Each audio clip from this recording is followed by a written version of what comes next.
You being a psychologist or a psychotherapist have an insight into people being bonkers and are a bit bonkers yourself.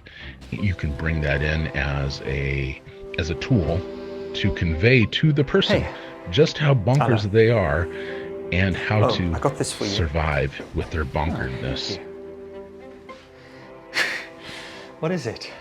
It's a headless mallard rendered in clay, I believe. Yeah, that's what I thought. Maybe a kind of tea-pet figurine for your collection? You know, generally, I wouldn't be able to accept from...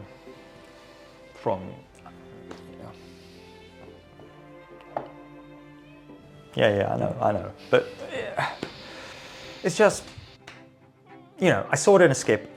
I thought of you. Thanks. And this being our pre-Crimbo session, so what I can tell from, you know, checking in online recently, quite a bit happening in your neck of the virtual woods. Yeah. I've been doing some pretty serious mental perambulating recently, you know, just think about dry January for the canner, maybe also getting off the island, taking a train journey somewhere, just to get away from this grey, wet weather, also somewhere cheapish, somewhere I can speak the language, maybe Sicily with Max, you know.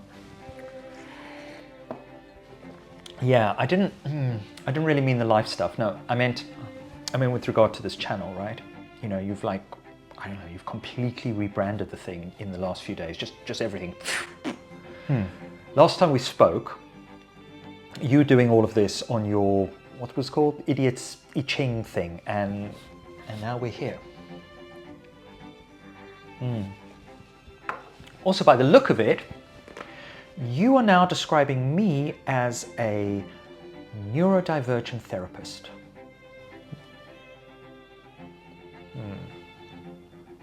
Why not just therapist, psychotherapist, psychotherapist?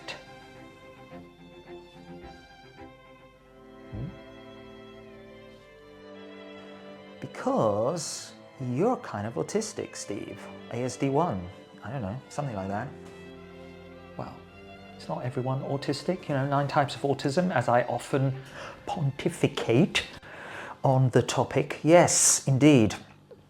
And let's just say you're the, I don't know, Enneagram type 4 auti, aka some kind of obsessive, emotionally dysregulated Rain Man special ed freakoid. Which is what, exactly? Type 4 autistic, crafting an identity so profound that it's almost incomprehensible to everyone else.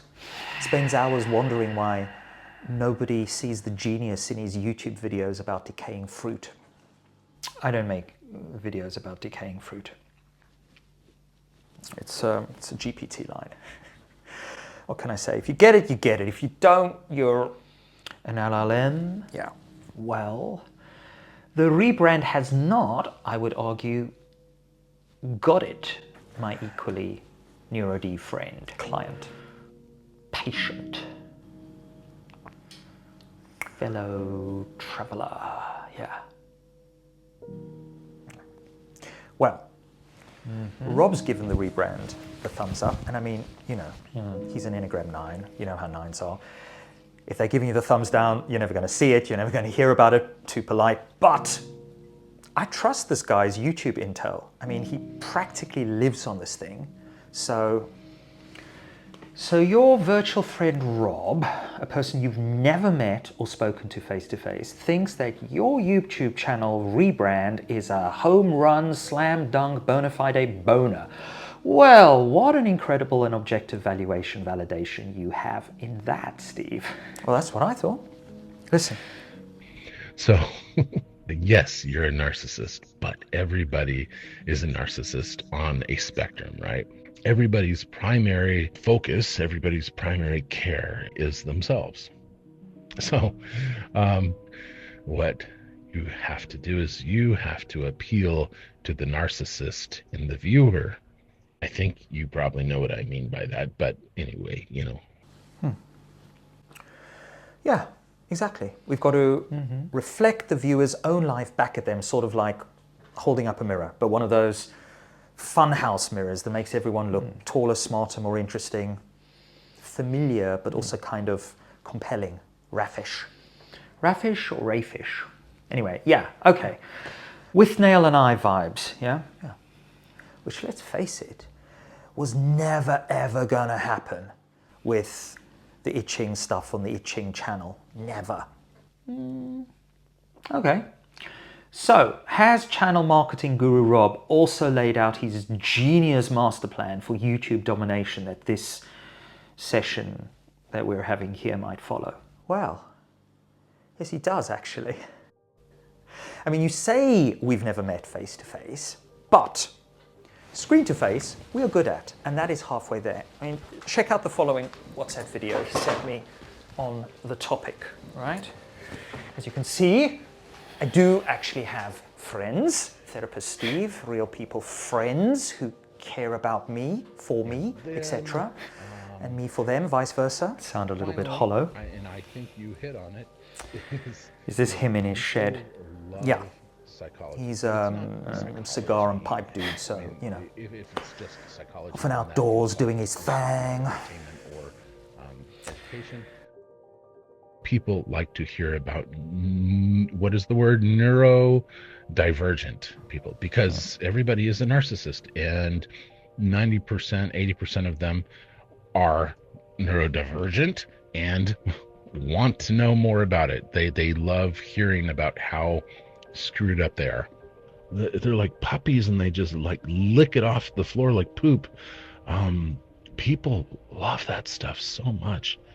And so you being a psychologist or a psychotherapist have an insight into people being bonkers and are a bit bonkers yourself. You can bring that in as a tool to convey to the person just how bonkers they are and how to survive with their bonkeredness, how to get around the world, how to navigate reality in their neurodivergent selves. Yeah, okay. I mean, I just prefer the more simple, old-fashioned, multi-purpose word weird to describe myself and or other Enneagram 4s, 7s. And what about 5s? 5s are proper weird. Okay, you both think the world is just crazy for psychotherapy at the moment, and if we put our energies, our eggs, into that basket, then prestige, what was that line from the Pierre Bourdieu Bits video you did? Prestige, profit, and pussy. Basically, social survival, connection, intimacy. But yeah, you know, Rob has declared, I would say, a very profound and very unsettling truth, and that is psychotherapy is this new wonky, wanky global religion, and therapists, well, we're the new priests, priestesses, philosopher kings, queens. You know, all of us polishing our little halos every time we drop a tiny 7-minute nugget of common sense obviousness on YouTube, or maybe in some New York Times magazine article or The Guardian, which, as you are well aware, always nowadays just rope in the rent-a-quote therapist to deliver the moral verdict on whatever topic is currently trending. What about those painfully earnest Instagram profiles? You know, the ones with the wisdom quotes and captions like, "It's okay not to be okay," paired with a selfie of them sipping matcha in a cardigan, trying to look both wise, knowledgeable, and eminently approachable. And maybe just, I don't know, a little bit sexy too, like, you know, the therapist you want to bang after confessing your sins to over drinks. That's Rob. Not you, though. I mean, you're the complete opposite of that, whatever the opposite of that is. Fucked up priest, Andrew Scott, Fleabag, that kind of thing. Yeah, but he was also known as the hot priest, right? And you're not that either. But yeah, a kind of fucked up priest, like Prest Thomas Eriksson in Bergman's Winter Light, right? the guy is having the existential God-hating meltdown, but still has to show up for Sunday Mass and ID the body of the suicidally depressed parishioner he basically talked into jumping off a bridge.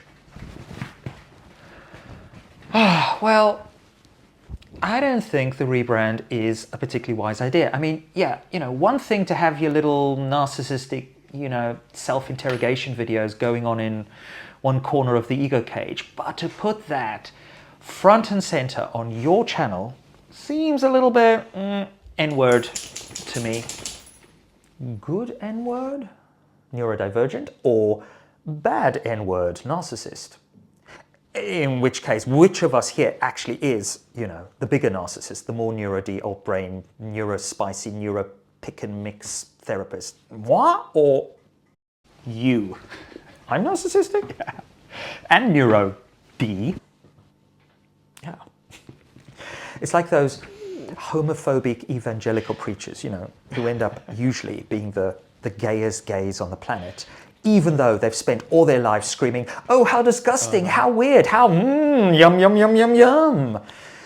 I mean, think about it. You're in a profession where people come to you and they're like, oh, Steve, save me, fix my marriage, solve my existential crisis, stop me from killing myself. And what do? You just sit there perching your frickin' Aaron Miller throne. Well, yeah, I mean, bought on eBay, second-hand throne. I've got one for you too. Yeah, us clients, we also need a sort of a throne, right? Or a comfy sofa. But anyway, yeah, sitting on your throne of wisdom, radiating therapeutic omnipotence. Tell me that is not the most narcissistic gig in town. Well,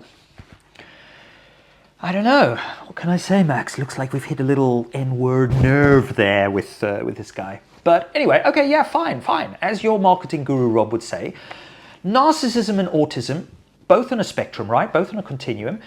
You've got Sylvia Plath on one end, Mother Teresa on the other end, and of course Mother Teresa is the narcissist, and we're all floating somewhere in between, and that's fine. It's okay not to be okay, even if you're one of those Sylvia Plath fuck-ups. Yeah. And there's space for people like that, people like us on here, isn't there? Yeah, sure. But the problem with the Sylvia Plath types is that they don't, let's face it, they don't really look at the data. But I went and looked. You didn't, I did. And let's break this down. First video, the pilot, shall we say, 300 views, 3 likes. 4 likes. No. One of those was yours. So that doesn't count, you pathetic little narcissist. Okay, so subtract 25% for cheating, which gives us a Rotten Tomatoes score of 75%. All right, yabba dabba do. But now let's talk about the second video. Even before we knock off the self-love vote, yes, you're already sitting here with a somewhat grim 67% of thumbs up versus thumbs down. Subtract the narcissistic bonus and boom, final score 42. Meaning of life. And also the meaning of maybe don't base an entire web series, let alone a channel, on that kind of initial feedback. Maybe what's going on is like the man, whoever that is just giving us all the uptight down thumb bullshit, like railroading, reaming us down. Also, in my defense, the plan is still to find a few real clients, other than me just doing this here to prop you up in an extremely narcissistic way, if I may so, feeding you all the good lines so that you get to say the funny stuff. Which reminds me, while we're at it, shout out to anyone who wants to try therapy, free therapy with this fuckwit, this neurodivergent narcissistic twat. I wonder how many therapists genuinely do, in some way, even to themselves, identify as that.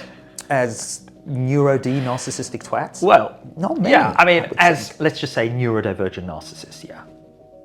And by the way, please do leave a comment down below if you do, and we will send out the BACP and the UKCP, the compliance committee. The ethics police. Sanctimonious. The therapy tribunal. Yeah, them. They'll come over, trust me, they will. and they will sort us out, snuff us out. Yeah, well, no, fine. So anyway, aren't we at the end of our session for today? Hang on. You don't call time, I call time. And according to me, we've got a whole minute left to repair and reconnect, or even, I don't know, just connect in some kind of meaningful way with each other after what has been a pretty chaotic hour. We've got 45, 43, 42 seconds. Let's make them count.